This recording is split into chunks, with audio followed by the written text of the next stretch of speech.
Hello, welcome, नमस्कार। फिर से वंस अगेन मेरे डियर स्टूडेंट्स, मैं आपका टीचर प्रतीक द्विवेदी आप सभी का स्वागत करता हूं आपके अपने YouTube channel study for win पर। दोस्तों, हम लोगों ने अपने पुराने वीडियो, जो पिछला वीडियो मैंने आपके लिए बनाया था, उसमें हम लोगों ने लास्ट पढ़ा था कि भाषा, हिंदी भाषा और हिंदी भाषा के इतिहास में हम लोग जान रहे थे कि कौन कौन सी उपभाषाएँ हैं। उपभाषा के साथ साथ 5 उपभाषाओं, उनके अंतर्गत आने वाली 18 बोलियों के बारे में हमने जाना था। फिर कौन सी उपभाषा किस अपभ्रंश के अंतर्गत आती है वो हम लोगों ने जाना था। तो आज के इस वीडियो में हम लोग शुरू करने वाले हैं अपभ्रंश से। कि मैंने अभी आपको लास्ट वीडियो में बताया था कि हमारी जो 5 हिंदी की उपभाषाएं हैं उनमें कौन कौन से अपभ्रंश आते हैं या कौन कौन से अपभ्रंश से वो हिंदी की उपभाषाएं ताल्लुक़ रखती हैं। तो आज के इस वीडियो में हम लोग पढ़ेंगे सारे जितने भी अपभ्रंश होते हैं उनके हम लोग अभी नाम जानेंगे। फिर हम लोग ये जानेंगे कि कौन सी बोली, जो 18 बोलियां थीं उनमें से कौन सी बोलियां उत्तर प्रदेश में बोली जाती हैं। कई बार इनसे क्वेश्चन फंसता है कि उत्तर प्रदेश में बोली जाने वाली बोलियां कौन कौन सी हैं, या कोई बोली दे दी जाएगी, आपको नाम दे दिया जाएगा और बताइए ये उत्तर प्रदेश में बोली जाती है, तो उत्तर प्रदेश में कहाँ से बोली जाती है, ये क्वेश्चन। उसके बाद हम लोग पढ़ेंगे अपनी विभाषा के बारे में जानेंगे, विभाषा क्या होती है। उसके बाद हम लोग पढ़ेंगे राजभाषा, राष्ट्रभाषा, है ना। उसके बाद राज्य भाषा, इन सब चीज़ों के बारे में। फिर हम लोग पढ़ेंगे परिनिष्ठित भाषा, ठीक है, टकसाली भाषा। इन चीज़ों को हम लोग इस वीडियो में कवर करेंगे। तो दोस्तों लास्ट तक बने रहिएगा, आपको आज बहुत सारी इंपॉर्टेंट चीज़ें मिलने वाली हैं और लास्ट में मैं आपको यहाँ इस जो भी चीज़ आज पढ़ाऊँगा उससे रिलेटेड कोई क्वेश्चंस भी कराऊँगा। तो आप लोग बिल्कुल अपने वीडियो को बिल्कुल भी स्किप मत कीजिएगा, नहीं तो आपकी बहुत सारी चीज़ें छूट जाएंगी, ठीक है। तो बिल्कुल देर ना करते हुए हम लोग शुरू करते हैं आज का हमारा पहला टॉपिक, जो कल मैंने आपको पढ़ाया था। अपभ्रंश के कुछ नाम आए थे आपके सामने, कौन सी उपभाषा किस अपभ्रंश से थी, तो हिंदी की कौन सी उपभाषा किस अपभ्रंश से थी। आज हम लोग उसके आगे भी कुछ अपभ्रंश के नाम जानेंगे। तो जैसे कि आपको यहाँ बोर्ड पे दिख रहा होगा, ये अपभ्रंश हैं और ये कुछ अपभ्रंश के नाम लिखे हुए हैं। पहला है सौरसेनी अपभ्रंश, जिससे हमारी पश्चिमी हिंदी और राजस्थानी हिंदी कवर हो रही थी। उसके बाद है अर्धमागधी अपभ्रंश, इससे पूर्वी हिंदी, इससे भैया ये इसके बाद आता है मागधी अपभ्रंश, मागधी हिस्से आ रहा था आपका बिहारी हिंदी। उसके बाद खस अपभ्रंश, जिससे आ रहा था पहाड़ी हिंदी। तो ये 5 हिंदी की उपभाषाएं हमने कवर कर ली थी। इसके बाद कुछ अन्य नाम भी हैं जो आपको नाम याद होने चाहिए भैया कि कौन सी मतलब कौन कौन से अपभ्रंश है। तो आप 3 नाम और याद करेंगे। पहला ब्राचड़, ठीक है, ब्राचड़ भी अपभ्रंश का एक प्रकार है। फिर है महाराष्ट्रीय, महाराष्ट्रीय के बाद लास्ट एक और आप याद कर लीजिए, पैसाची, ठीक है। आपको नाम दे दिया जाएगा कि निम्नलिखित में से अपभ्रंश कौन सा नहीं है। तो आपको ये जितने अपभ्रंश लिखे हैं इनमें से कोई 3 नाम दिए जाएंगे और चौथा नहीं दिया जाएगा। तो आपसे वही आपका अपभ्रंश जो है राइट आंसर में होगा। तो इसीलिए आपको ये सारे के सारे नाम याद करने हैं अपभ्रंश के। तो देखो, सौरसेनी, अर्धमागधी, मागधी अपभ्रंश, खस अपभ्रंश, ये 4 अपभ्रंश से हमारी 5 उपभाषाएं कवर हो रही थी। उनके अलावा 3 नाम और हैं, ब्राचड़, महाराष्ट्रीय और पैसाची। ये तीनों अपभ्रंश के नाम भी आपको याद करने हैं, ठीक है। तो दोस्तों ये चीज़ आपने पढ़ ली होगी, ये सारे अपभ्रंश के नाम लिखे हुए हैं। अभी हम लोग अब नेक्स्ट अपना जो टॉपिक कवर करने वाले हैं कि वो हिंदी की जो उपभाषाओं के अंतर्गत बोलियां थी, तो कौन सी बोली उत्तर प्रदेश में कहाँ कहाँ बोली जाती है। फटाफट से 2 मिनट के अंदर हम लोग वो अभी क्लियर करेंगे, कवर करेंगे, ठीक है दोस्तों। तो चलिए शुरू करते हैं हम लोग नेक्स्ट टॉपिक। तो दोस्तों जल्दी से देखिए फटाफट से कि उत्तर प्रदेश में जो बोलियां बोली जाती हैं उनके क्षेत्र कौन कौन से हैं, तो वो मैं आपको बाद में बताऊंगा। सबसे पहले आपको ये याद रखना है कि 18 में से 6 बोलियां ऐसी हैं जो उत्तर प्रदेश में मुख्य तौर पे बोली जाती हैं। तो आप जरा इनको गौर से देखिएगा कौन कौन सी हैं ये। तो आपसे पहली है आपकी जो उत्तर प्रदेश में बोली जाती है वो है खड़ी बोली, दूसरी है बुंदेली, तीसरी है ब्रज, चौथी है कन्नौजी, 5वीं भोजपुरी और 6वीं है अवधी। ये 6 बोलियां उत्तर प्रदेश में मुख्य तौर पे बोली जाती हैं। अब ये 6 बोलियां, पूरी की पूरी 6 बोलियां कहाँ कहाँ बोली जाती हैं, हम बारी बारी से वो कवर करते हैं। कई बार ये क्वेश्चन में आता है कि जैसे ब्रज कहाँ की बोली है, मुख्य तौर पे आपको 4 ऑप्शन दिए जाएंगे, वहाँ से आपको 4 में से छांटने पड़ेंगे, ठीक है। उनमें से एक राइट ऑप्शन होगा और बाकी 3 नहीं होंगे। लेकिन आपको ये पता होनी चाहिए कि ब्रज, कन्नौजी, बुंदेली, अवधी और खड़ी बोली और भोजपुरी ये उत्तर प्रदेश में कहाँ कहाँ बोली जाती हैं। जब तक आपको पता ही नहीं होगा तो आप राइट आंसर लगाएंगे कैसे, ठीक है। तो ये भी क्वेश्चन आता है, फटाफट से हम लोग देख लेते हैं कि कौन सी बोली उत्तर प्रदेश में कहाँ कहाँ को किस किस क्षेत्र में बोली जाती है। तो चलिए हम लोग शुरू करते हैं पहली खड़ी बोली से। तो जल्दी से देखिए दोस्तों कि खड़ी बोली किस किस क्षेत्र में, उत्तर प्रदेश के कौन से क्षेत्र में बोली जाती है, तो सबसे पहले आप लोग देखेंगे कि मेरठ में, बागपत में, सहारनपुर में, गाजियाबाद, मुजफ्फरनगर और बिजनौर। ये याद करिएगा दोस्तों, ये ज़रूरी है। कई बार आपसे पूछ दिया जाता है कि निम्न में से खड़ी बोली उत्तर प्रदेश में कहाँ नहीं बोली जाती है, तो आपको यहाँ से 3 ऑप्शन उठा के रख दिया जाएगा। चौथा जैसे रख दिया जाएगा मथुरा, तो अब खड़ी बोली मथुरा में तो बोली नहीं जाती, ये लिखे हुए हैं खड़ी बोली के क्षेत्र, इसलिए खड़ी बोली की ये 6 क्षेत्र आपको याद करने पड़ेंगे। कौन से हैं? पहला है मेरठ, बागपत, सहारनपुर, गाजियाबाद, मुजफ्फरनगर और बिजनौर। ये आपको सारे के सारे नाम याद कर लेने हैं कि खड़ी बोली कहाँ कहाँ बोली जाती है। अब हम लोग दूसरी बोली की तरफ चलेंगे कि वो कहाँ बोली जाती है। तो दोस्तों देखिए कि दूसरी बोली हमारी बुंदेली है। ये उत्तर प्रदेश के किन किन जिले में बोली जाती है, किन किन क्षेत्र में बोली जाती है, तो आपकी बुंदेली भाषा उत्तर प्रदेश में मुख्य तौर पर झांसी में, जालौन में, महोबा में, बांदा, हमीरपुर में बोली जाती है। बट ये एक नाम लिखा है ग्वालियर। ग्वालियर उत्तर प्रदेश से ताल्लुक नहीं रखता है, ग्वालियर तो मध्य प्रदेश में आता है। बट फिर भी एक बार क्वेश्चन पूछा गया था कि इनमें से बुंदेली कहाँ बोली जाती है, और ऑप्शन में ग्वालियर था और वही राइट ऑप्शन में था, इसीलिए मैंने आपको बुंदेली के लिए उत्तर प्रदेश के बाहर का भी एक क्षेत्र लिखवा दिया, ग्वालियर। ठीक है, तो आप बुंदेली के बारे में अगर कोई पूछे कि बुंदेली कहाँ कहाँ बोली जाती है उत्तर प्रदेश में, तो आप बोलेंगे झांसी में बोली जाती है, जालौन में बोली जाती है, महोबा में बोली जाती है। ठीक है, फिर बांदा, हमीरपुर और ग्वालियर। ग्वालियर उत्तर प्रदेश से नहीं है लेकिन यहाँ बोली जाती है। चलिए अगली बोली की तरफ बढ़ते हैं हम। 6 में से अगली बोली है तीसरी, ब्रिज। ब्रिज कहाँ कहाँ बोली जाएगी, तो वो भी लिख देता हूँ मैं। दोस्तों देखिए फटाफट से देख लीजिएगा कि ब्रज बोली कहाँ कहाँ बोली जाती है। तो ब्रज हमारे उत्तर प्रदेश में मुख्य तौर पर आगरा में बोली जाती है, वृंदावन, आगरा, मथुरा, वृंदावन, यानी लिखा हुआ है मथुरा, वृंदावन, आगरा। और चौथे नंबर पे लिखा हुआ है हाथरस। हाथरस में भी आपकी ब्रज भाषा का प्रयोग किया जाता है। बड़ी मीठी बोली है, ठीक है, बड़े प्यार से बोली जाने वाली बोली है ब्रज बोली। ठीक है, तो इसका यूज़ जो है मुख्य तौर पर मथुरा में, वृंदावन में, आगरा में, या ये कह लीजिए आप संपूर्ण ब्रज मंडल में। ठीक है, संपूर्ण ब्रज मंडल में अपनी ब्रज बोली बोली जाती है। ठीक है, अब हम लोग पढ़ते हैं चौथे नंबर पे कन्नौजी कहाँ कहाँ बोली जाती है उत्तर प्रदेश में, तो आप फटाफट से वो भी देख लेंगे। तो दोस्तों कन्नौजी हमारे उत्तर प्रदेश में मुख्य तौर पर बोली जाती है कन्नौज में, इटावा में, औरैया में, उसके बाद पीलीभीत में। ये 4 इलाके ऐसे हैं, ये 4 ज़िले ऐसे हैं जहाँ पर कन्नौजी का मुख्य तौर पर प्रयोग किया जाता है। अब चलिए नेक्स्ट जो 5वीं बोली है उत्तर प्रदेश में बोली जाने वाली, वो है हमारी भोजपुरी। तो अब हम लोग जानेंगे कि भोजपुरी उत्तर प्रदेश में कहाँ कहाँ बोली जाती है। फटाफट से जान लेते हैं दोस्तों।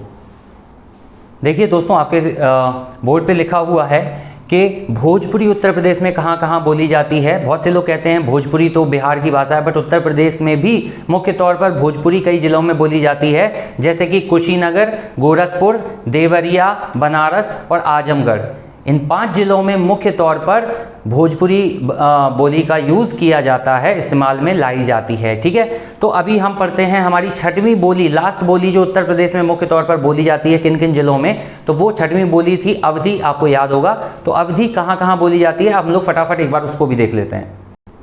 तो दोस्तों 6वीं जो बोली है अवधी, वो उत्तर प्रदेश में कहाँ कहाँ बोली जाती है, तो वो मुख्य तौर पर बोली जाती है अयोध्या में, जैसे आप सभी लोग को पता ही होगा, अयोध्या में है ना, लखनऊ में भी यूज़ करी जाती है, फैजाबाद,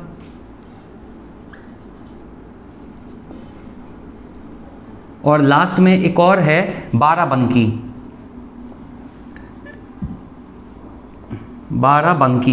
इन जिलों में मुख्य तौर पर अवधी भाषा, अवधी बोली का यूज़ किया जाता है, इस्तेमाल में अवधी लाई जाती है।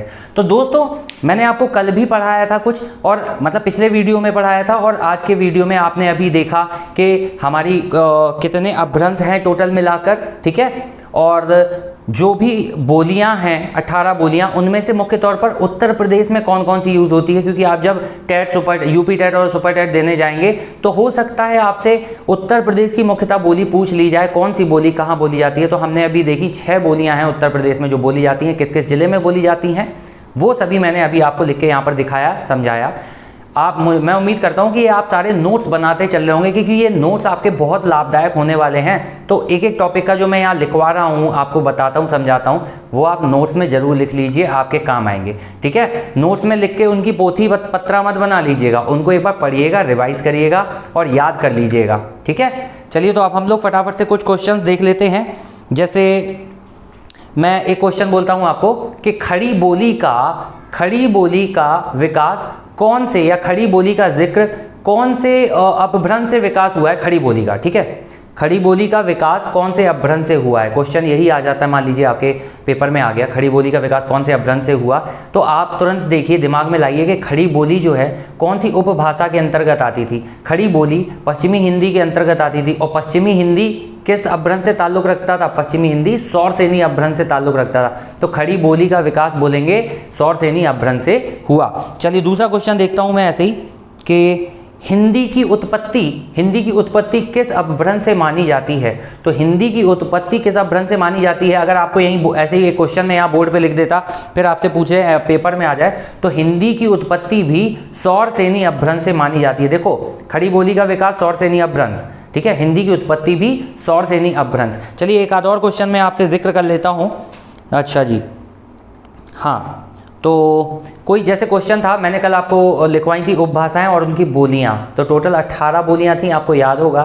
क्वेश्चन है कि पश्चिमी हिंदी में कितनी बोलियां आती हैं?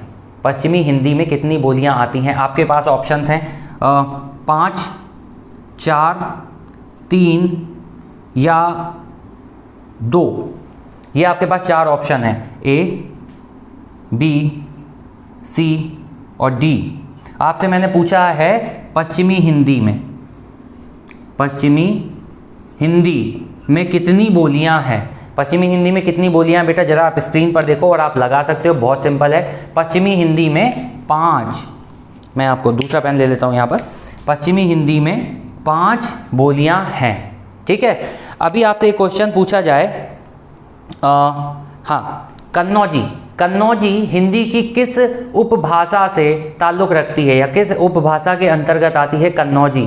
ठीक है, तो बताइएगा कन्नौजी किस उपभाषा के अंतर्गत आती है? आपको याद होगा, ये जो 5 लिखी थी ना आपने बोलियां, तो उसमें से एक बोली थी कन्नौजी, और ये किसके अंतर्गत आएगी?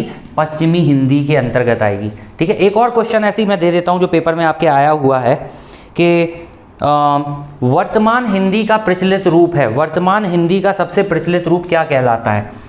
तो वर्तमान हिंदी का दोस्तों सबसे प्रचलित रूप कहलाता है खड़ी बोली। क्या कहलाता है? खड़ी बोली। आपके पास ऑप्शन आ जाएंगे कि वर्तमान हिंदी का प्रचलित रूप क्या कहलाता है, तो आपसे बोल दिया जाएगा अवधी, है ना, ब्रज, देवनागरी, खड़ी बोली ऑप्शन में होगा। इसी तरीके से मारवाड़ी कर दे, मैं मारवाड़ी कर दूं वहाँ पे, तो आप क्या लगाओगे कि वर्तमान हिंदी का जो बोला जाता है, वर्तमान हिंदी का प्रचलित रूप, वो किसको माना जाता है? खड़ी बोली को। तो लगता है अभी ये 5-6 क्वेश्चन हुए हैं जो मैंने अभी आपको बोले हैं, वो सारे 5-6 क्वेश्चन आपने अपनी कॉपी में राइट डाउन कर लिए होंगे। ठीक है, क्योंकि जब ये पूरा चैप्टर खत्म होगा, मैं इनसे मिसलेनियस क्वेश्चन अपनी लाइव क्लास में 6 से 7 में आके जरूर पूछूंगा।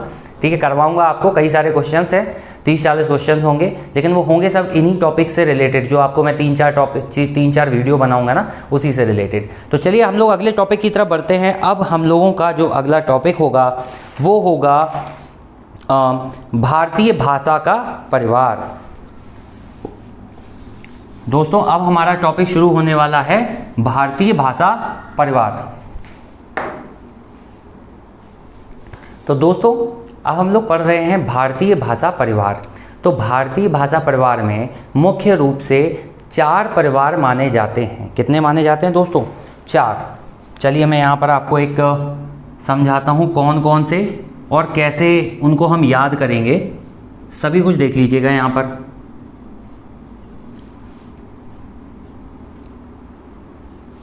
तो भारतीय भाषा परिवार में मुख्य रूप से 4 परिवार आते हैं। कौन कौन से आते हैं, या कौन कौन सी परिवार भाषा हमारे यहाँ यूज़ होती है? तो सबसे पहले तो हमारी होती है आर्य परिवार भाषा।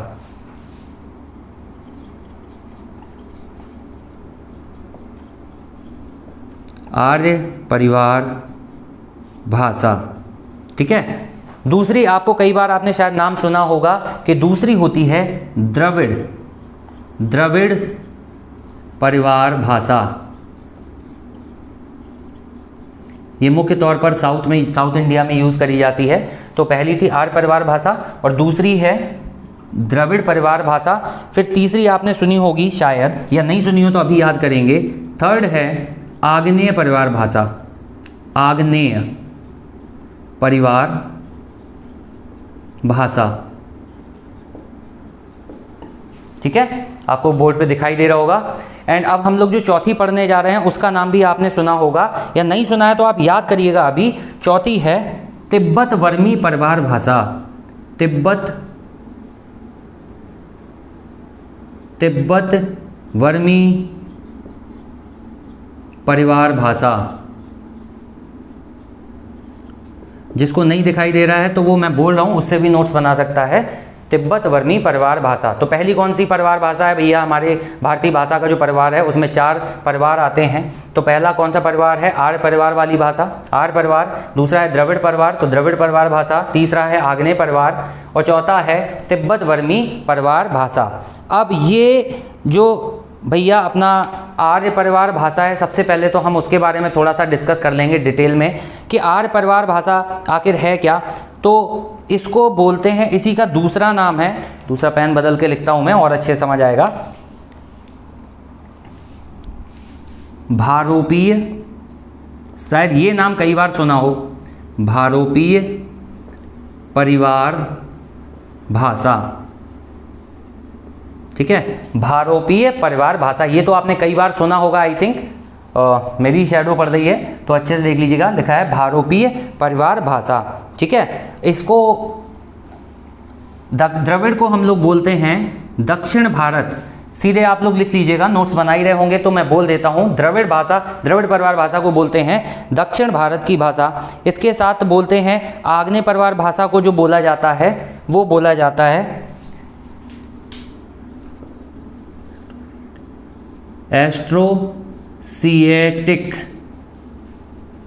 एस्ट्रोसिएटिक परिवार भाषा, ठीक है। ये नाम थोड़ा अटपटा लग रहा होगा सुनने में, लेकिन फिर भी आपको याद करना पड़ेगा। एस्ट्रोसिएटिक परिवार भाषा।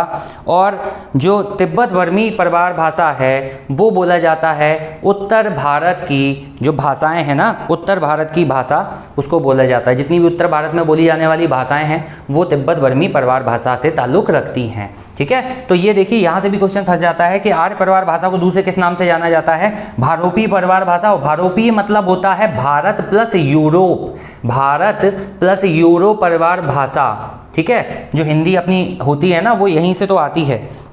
हिंदी हुआ, संस्कृत हुआ। देखो इनमें कौन कौन सी भाषाएं आती हैं, अब ये आपको लिखना है और याद करना है कि कौन कौन सी भाषाएं आती हैं। जल्दी से आप देखिएगा। आप लिखेंगे सबसे पहले आर्य परिवार भाषा, ठीक है, छोड़ना कुछ भी नहीं है। आर्य परिवार भाषा में कौन कौन सी भाषाएं आएंगी तो आप लिखिएगा संस्कृत, हिंदी, और उत्तर भारत में जितनी भी भाषाएं बोली जाती हैं, संस्कृत, हिंदी एवं उत्तर भारत में बोली जाने वाली सारी भाषाएं ये आएंगी आपकी आर्य परिवार भाषा में। अब द्रविड़ में कौन सी आती हैं? तो द्रविड़ में जो दक्षिण भारत की जितनी भी भाषाएं होती हैं ना, जैसे तमिल, तेलुगु, मलयालम, ये सभी जो हैं द्रविड़ परिवार भाषा के अंतर्गत आएंगी। कन्नड़ भी आएगी, तमिल, तेलुगु, मलयालम और कन्नड़। कन्नड़ भी साउथ इंडिया में बोली जाती है ना, तो तमिल, तेलुगु, मलयालम और कन्नड़ ये सभी भाषाएं आएंगी द्रविड़ परिवार भाषा के अंतर्गत, ठीक है। ये भी पूछा जा सकता है कि तेलुगु किस परिवार भाषा के अंतर्गत आती है, और ये आर्य परिवार, द्रविड़ परिवार, आग्नेय परिवार, तिब्बत वर्मी परिवार चारों ऑप्शन में होंगे तो आप तेलुगु में राइट ऑप्शन में क्या लगाएंगे? द्रविड़ परिवार भाषा के अंतर्गत आती है, ठीक है। फिर तीसरा है हमारा आग्नेय परिवार भाषा, ठीक है। तो ये आग्नेय में लिखा है एस्ट्रोसिएटिक परिवार भाषा, ठीक है। एस्ट्रोसिएटिक परिवार भाषा जो है वो जनजातियों के द्वारा बोली जाती है। जो जनजाति होती है ना, जो आदिवासी जनजाति लोग हैं उनके द्वारा बोली जाने वाली भाषा है ये आग्नेय परिवार भाषा या एस्ट्रोसिएटिक परिवार भाषा। अब इसमें कौन कौन सी भाषाएं आती हैं तो मैं नाम लिख देता हूं, यहाँ पर बोल भी देता हूं, लिख भी देता हूं, आप लोग नोट जरूर बनाइएगा। गोंडा, संथाली,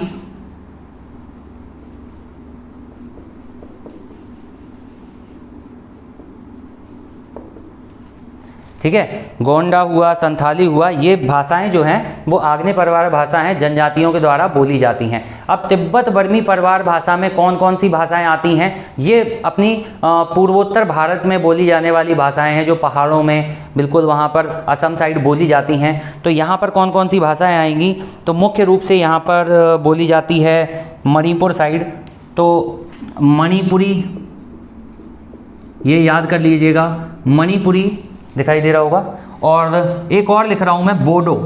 अब वो थोड़ा नीचे हो जाएगा, दिखाई नहीं देगा, तो आप याद करिएगा मणिपुरी और बोडो, ये कहाँ की कौन से परिवार की भाषा है, तो ये आप बोलेंगे ये तिब्बत बर्मी परिवार की भाषा है। ठीक है दोस्तों, ये टॉपिक आपको बड़ा सा अटपटा लग रहा होगा, क्योंकि बहुत से लोग जब हिंदी पढ़ते हैं ना, हिंदी में ग्रामर तो पढ़ लेते हैं, बट ये जो हिंदी का इतिहास है अपना, ठीक है, वो पढ़ते ही नहीं है, वही छूट जाता है, और वहाँ से कम 1-2 क्वेश्चन हमेशा फंसते हैं। ठीक, ये थोड़ा बड़ा टॉपिक होता है, लेकिन ये इतना भी ऐसा भी टॉपिक नहीं है कि आप याद ना कर सको। जब मैंने ज़िंदगी में अपनी पहली बार ये टॉपिक पढ़ा तो मैं सोच रहा था आखिर ये सब चीज़ें याद होंगी कैसे। जब मैंने इनके नोट्स बनाए, प्रॉपर तरीके से पढ़ाई करी, तो वो बहुत आसान है, ये तो बड़े आसान चीज़ है, तुरंत आप याद कर सकते हो। ठीक, तो आपने समझ गए कि भारतीय भाषा परिवार में मुख्य रूप से 4 परिवार आते हैं, आर्य परिवार, द्रविड़ परिवार, आग्नेय परिवार, तिब्बत बर्मी परिवार। और आर्य परिवार को हम लोग भारोपीय परिवार भी बोलते हैं। द्रविड़ परिवार अपना दक्षिण भारत का परिवार होता है। आग्नेय परिवार एस्ट्रोसिएटिक परिवार होता है ना, जिसमें जनजातीय अपने आते हैं, जनजाति लोग, आदिवासी लोग। और तिब्बत बर्मी परिवार मतलब है पूर्वोत्तर भारत का परिवार, जो बोलते हैं पहाड़ों साइड है, मणिपुर वाला है ना, 7 सिस्टर्स वाला, वो वाला है वो तिब्बत बर्मी परिवार। तो अब आर्य परिवार भाषा में कौन कौन सी भाषाएं हैं, मुख्य रूप से संस्कृत है, हिंदी है, और हमारे जो उत्तर भारत में बोली जाने वाली हैं। ठीक है, अपने द्रविड़ परिवार में कौन सी भाषाएं आती हैं, तो साउथ इंडिया में बोली जाती है तमिल, तेलुगु, कन्नड़, है ना, मलयालम। उसके बाद है आग्नेय परिवार भाषा, ये मुख्य रूप से जनजाति आदिवासी के द्वारा बोली जाती है, संथाली, गोंडा। उसके बाद है तिब्बत बर्मी परिवार भाषा में है मणिपुरी है, बोडो है, ये सभी आती हैं तिब्बत बर्मी परिवार भाषा में। तो आप इसको याद कर सकते हो बड़े आराम से ही। ठीक है, तो बहुत कठिन चीज़ नहीं है। चलिए भाई, अगर मैं आपसे क्वेश्चन पूछूं, अब आता है क्वेश्चन, हिंदी किस परिवार की भाषा है, हिंदी मुख्य रूप से किस परिवार की भाषा है, तो आपके पास 4 ऑप्शन है, आर्य परिवार, द्रविड़ परिवार, आग्नेय परिवार, तिब्बत बर्मी परिवार। 1 2 3 4, इन 4 में से आप क्या राइट आंसर लगाएंगे, तो आपका राइट आंसर होगा, your right answer will be option number 1, आर्य परिवार भाषा। अगर आर्य परिवार भाषा नहीं है तो याद रखिएगा दोस्तों, निश्चित है कि ऑप्शन में भारोपीय परिवार लिखा होगा। तो हिंदी या तो आर्य परिवार आप बोलोगे, नहीं तो भारोपीय की बोलोगे, भारोपीय परिवार भाषा। ठीक है, हाँ जी, चलिए भाई, अगला क्वेश्चन एक और है, तमिल भाषा किस परिवार से ताल्लुक़ रखती है, तमिल इन 4 में से किस परिवार से ताल्लुक़ रखती है, तो आप राइट ऑप्शन में क्या लगाएंगे, हम लोग राइट ऑप्शन में लगाएंगे द्रविड़ परिवार से ताल्लुक़ रखती है। ठीक है, चलिए, तो ये हो गया आपका टॉपिक जिसमें आपने भारतीय भाषा परिवार भी पढ़ लिया है। अब हम लोग शुरू करने जा रहे हैं एक नया टॉपिक, अभी इसी वीडियो में शुरू करेंगे, इसी क्लास में हम लोग पढ़ेंगे। तो हम लोग शुरू करने वाले हैं अब राष्ट्रभाषा, हमारे यहाँ वो राजभाषा है। फिर हम लोग पढ़ेंगे राज्य भाषा क्या होती है, कहाँ बोली जाती है, उसमें क्या क्या आती हैं चीज़ें। ठीक है, उसके बाद हम लोग पढ़ेंगे परिनिष्ठित भाषा, परिनिष्ठित भाषा क्या होती है। फिर हम पढ़ेंगे टकसाली भाषा, फिर होगा विभाषा। मैंने आपको फर्स्ट वीडियो में आपको सारे टॉपिक्स बता दिए थे एक एक करके कि हम लोग पहले चैप्टर में क्या क्या पढ़ेंगे, तो हम लोग अभी सब पढ़ने वाले हैं। हम लोगों ने अभी तक खत्म कर लिया है हिंदी भाषा, हम लोग पढ़ चुके हैं उपभाषा, हम लोग पढ़ चुके हैं बोलियाँ, हम लोग पढ़ चुके हैं अपभ्रंश। ठीक है, और हिंदी जो आधुनिक हिंदी है वो कहाँ से आई थी, वैदिक संस्कृत, लौकिक संस्कृत, पाली, प्राकृत, अपभ्रंश, अवहट, पुरानी हिंदी, मध्यकालीन हिंदी, फिर है आधुनिक हिंदी। ये कब से कब तक कौन सी हिंदी बोली गई, या पाली, प्राकृत और अपभ्रंश का समय काल क्या था, ये भी हम लोग पढ़ चुके हैं अपने पहले वीडियो में, पुराने वीडियोज़ में। ठीक है, तो आप लोग जो लोग पहली बार इस वीडियो को देख रहे हैं वो लोग निश्चित है कि वो पुराने वीडियो भी देखिए, बहुत इंपॉर्टेंट टॉपिक्स उसमें पढ़ाए गए हैं। अब हम लोग पढ़ने जा रहे हैं मुख्य रूप से हमारी राजभाषा। ठीक है, राजभाषा, राष्ट्रभाषा, फिर राज्य भाषा, फिर हम लोग क्या पढ़ेंगे, परिनिष्ठित, परिनिष्ठित के बाद टकसाली, उसी को हम लोग एक बार में मानक भाषा भी पढ़ लेंगे साथ में। ठीक है, तो मानक भाषा भी आएगी, फिर हम लोग पढ़ेंगे विभाषा। ओके, तो आज का टॉपिक इतना हम लोग और कवर करेंगे अभी। चलिए हम लोग बारी बारी शुरू करेंगे। सबसे पहले हम लोग पढ़ेंगे राजभाषा से। तो दोस्तों चलिए हम लोग शुरू करते हैं सबसे पहले अपनी राजभाषा। आपको आवाज़ बहुत क्लियर होगी, मुझे लगता है अच्छे से आ रही होगी। तो हम लोग सबसे पहले पढ़ेंगे राजभाषा क्या होती है। तो राजभाषा को हम लोग सबसे पहले तो इंग्लिश में बोलते हैं, ऑफिशियल लैंग्वेज।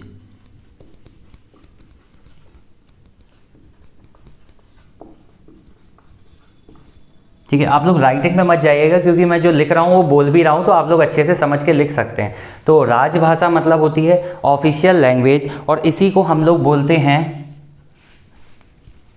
दरबारी भाषा। पहले दरबार चलते थे ना, वो वाली दरबारी भाषा। ठीक है, अब इसी में हम लोग इसको एक और चीज़ बोलते हैं, सरकारी कामकाज की भाषा। जो राजभाषा होती है वो सरकारी कामकाज की भाषा होती है। ठीक है, सरकारी कामकाज में इसको यूज़ किया जाता है। साथ ही ऐसा भी बोल देते हैं कि सरकारी कामकाज की भाषा और सरकार के कार्यों की भाषा। जो सरकार काम करती है तो सरकार मेनली मुख्य तौर पर राजभाषा का यूज़ करना चाहिए और करती भी है सरकार। ठीक है, अब हम लोग दूसरी पढ़ते हैं राज्य भाषा। इसी के बाद हम लोग तुरंत ले लेते हैं राज्य भाषा को, कि राज्य भाषा क्या होती है। देखिए, आपको मैंने जो राजभाषा लिखी है ना, ये ऑफिशियल लैंग्वेज है, और हमारे यहाँ पर जो राजभाषा होती है वो एक वृहद रूप में पूरे राष्ट्र की भाषा मानी जाती है। ठीक है, जैसे राष्ट्रभाषा तो पूरे राष्ट्र के लिए जो एक भाषा होती है, अब हमारे यहाँ कोई राष्ट्रीय भाषा तो नहीं, लेकिन फिर भी हमारे यहाँ पे राष्ट्रीय भाषा ना कह के हम लोग उसी को हमारी राजभाषा भी कहते हैं। अब राज्य भाषा बहुत सिंपल है दोस्तों। तो राज्य भाषा को हम लोग, जैसे राजभाषा थी ऑफिशियल लैंग्वेज, राज्य भाषा इसमें आ गया राज्य मतलब स्टेट, तो ये होती है स्टेट ऑफिशियल लैंग्वेज।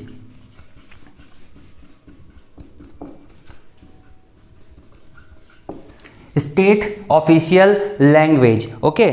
और स्टेट ऑफिशियल लैंग्वेज दोस्तों प्रत्येक राज्य की अपनी होती है, एक अपनी खुद की राज्य भाषा होती है। जैसे हम लोग उत्तर प्रदेश की बात करते हैं तो हिंदी, ऐसी महाराष्ट्र की राज्य भाषा कौन सी है अगर स्टेट ऑफिशियल लैंग्वेज पूछें तो मराठी है। ठीक है, तो पंजाब की तो वहाँ पंजाबी बोल देते हैं। तो हर स्टेट की अपनी कोई राज्य भाषा होती है, कोई ऑफिशियल लैंग्वेज होती है। ठीक है, जब स्टेट के अंदर के जो कामकाज होते हैं, ऑफिशियल जो स्टेट की लैंग्वेज होती है, सरकारी कामकाज होते हैं, तो वो राज्य भाषा में ही होते हैं। लेकिन ध्यान दीजिएगा कि एक स्टेट से दूसरे स्टेट के बीच में जो भी कामकाज होते हैं वो राजभाषा में होते हैं, और हमारी इंडिया में राजभाषा में यानी हिंदी में करे जाएंगे, नहीं तो दो स्टेट्स के बीच में आपके इंग्लिश में किए जाएंगे। ये हमारे यहाँ की जो इंग्लिश है हमारी वो सहायक है, सेकेंडरी लैंग्वेज है। सहायक भाषा के तौर पे इंग्लिश, हमारे अंग्रेजी को इंडिया में यूज़ किया जाता है, और ये सहायक भाषा के रूप में किया जाएगा यूज़। ये हमारे संविधान में भी लिखा है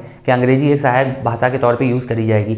तो दो स्टेट्स के बीच में, अगर दो अलग अलग स्टेट्स के बीच में जब कोई भी सरकारी कामकाज की भाषा होगी तो वो कौन सी होगी, और या तो ये होगी राजभाषा या फिर होगी अंग्रेजी। ज़्यादातर तो अंग्रेजी में ही आजकल होता है। ठीक है, अब पता पड़ा कि उत्तर प्रदेश का और बोलें कर्नाटक का, ठीक है, कोई स्टेट का मैटर है, दोनों सरकारों के बीच में कुछ कागजी कार्रवाई हो रही है, आदान प्रदान हो रहा है कुछ कागजों का, तो वो ना तो हिंदी में तो हो नहीं सकते क्योंकि उनकी अपनी लैंग्वेज है, हमारी अपनी लैंग्वेज है, हमें उनकी नहीं समझ में आ रही, उन्हें हमारी नहीं आ रही समझ में। तो इसीलिए वहाँ पर कौन सी भाषा का यूज़ होगा, वहाँ पर होगा इंग्लिश का यूज़, अंग्रेजी का यूज़। ठीक है, और राज्य भाषा जो होती है एक स्टेट के अंदर जो भी ऑफिशियल वर्क होंगे, जो भी सरकारी कामकाज भी होंगे, वो सब राज्य की भाषा में होंगे, और हर राज्य की अपनी एक राज्य भाषा होती है।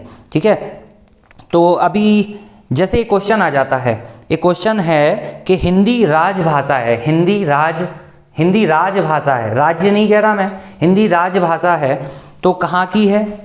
ऑप्शन है आपके पास ए संघ की, ऑप्शन बी है भारत की।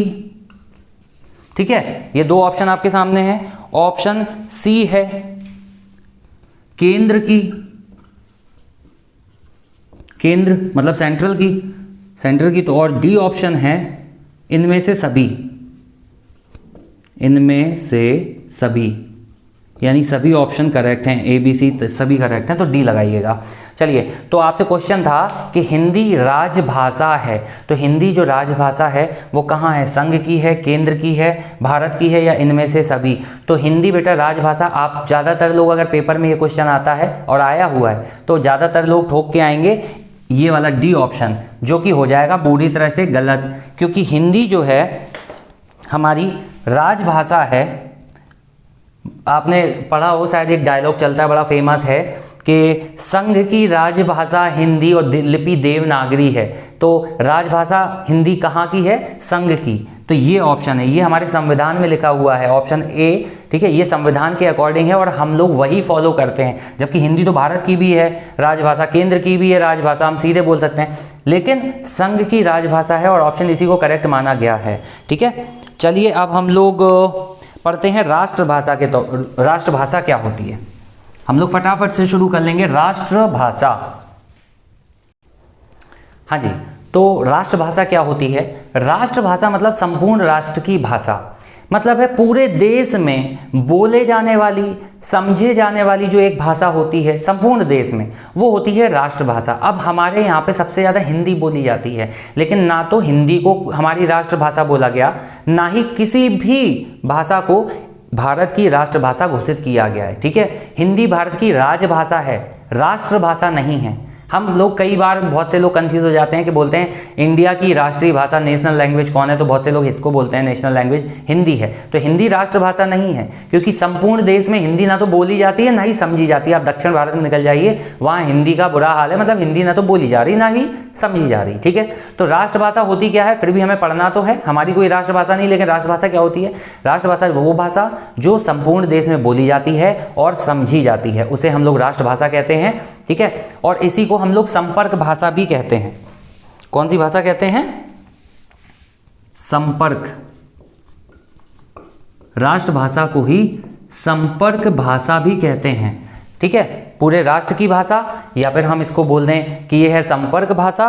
और इसके साथ ही साथ इसको संपर्क भाषा इसलिए भी कहते हैं क्योंकि हम लोग, कोई भी लोग होंगे पूरे देश में, तो वो अपनी आपसी भावों को प्रकट करने के लिए राष्ट्रभाषा का ही यूज़ करेंगे। हालांकि इंडिया में यही चीज़ अभी नहीं है, क्योंकि इंडिया में राष्ट्रभाषा नेशनल लैंग्वेज तो नहीं है, ऑफिशियल लैंग्वेज है। तो आपसे क्वेश्चन पूछा जाए कि हिंदी भारत की राष्ट्रभाषा है या राजभाषा है, तो आप बोलेंगे राजभाषा है। वो राज्यभाषा नहीं, राज्यभाषा तो हमारे उत्तर प्रदेश के लिए हो जाएगी। तो भारत के लिए, संपूर्ण भारत के लिए हिंदी क्या हो जाएगी? राजभाषा, राष्ट्रभाषा नहीं होगी। ठीक है, तो चलिए अब हम लोग नया टॉपिक पढ़ेंगे, परनिष्ठ भाषा। कौन सी भाषा? परनिष्ठ।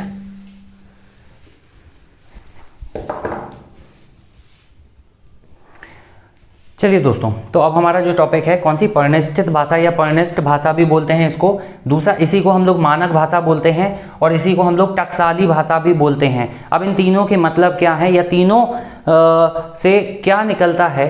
तो जब कोई भी भाषा व्याकरण के नियमों में बद्ध हो जाती है या व्याकरण के नियमों में बंध जाती है, और व्याकरण के नियमों में बंध कर उस भाषा में, मतलब उस भाषा को शुद्ध रूप से प्रयोग किए जाने लगता है, यानी व्याकरण के नियम जब बंध जाएं, व्याकरण के नियम से कोई भाषा बंध जाएगी तो उस भाषा को शुद्ध रूप से लिखा जाएगा, बोला जाएगा। इसका मतलब है प्रयोग किया जाता है। तो जब कोई भी भाषा व्याकरण के नियमों से बंधकर शुद्ध रूप से प्रयोग की जाती है या लिखी जाती है या बोली जाती है, कुछ भी कह लीजिए आप, उसको हम लोग मानक भाषा कहते हैं, टकसाली भाषा कहते हैं या फिर परिनिष्ठ भाषा कहते हैं। और एक और चीज़ है यहाँ पर, ये डेफिनेशन मैंने आपको बोली, आप लोगों ने लिख ली होगी कि जो भी भाषा, जब कोई भाषा व्याकरण की दृष्टि से व्याकरण के नियमों से बंध जाती है, यानी शुद्ध रूप से तब बोली जाएगी या लिखी जाएगी या प्रयोग की जाएगी, कुछ भी कह लीजिए, वो कौन सी भाषा कहलाएगी? परिनिष्ठ भाषा या फिर मानक भाषा या टकसाली भाषा। ठीक है, और किसी भी जगह पे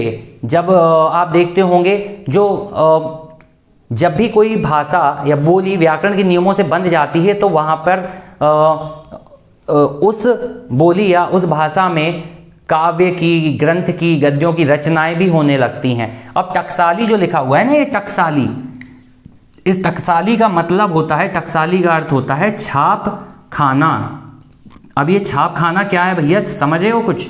छाप खाना का मतलब ही होता है कि छपाई शुरू हो जाए, मतलब जब व्याकरण की दृष्टि से किसी भाषा में लिखना शुरू हो जाता है ना, तो मतलब उसकी छपाई शुरू हो जाता है। टकसाली का अर्थ ही होता है छाप खाना। ठीक है, तो चलिए दोस्तों, आप लोग समझ गए होंगे टकसाली भाषा, मानक भाषा ये क्या